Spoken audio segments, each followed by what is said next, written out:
So our plan here today is, we got the winch hooked up, pulling over off of the base of a big tree. We're gonna try to get the front end up and then drag it over and out.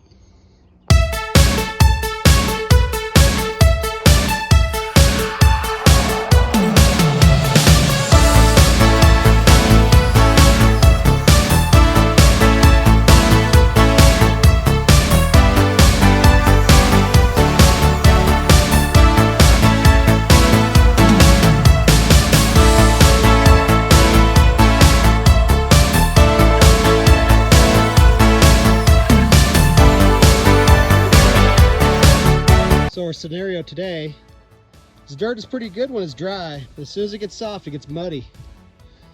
Had an electrical trench dug, tires dropped into it, got stuck.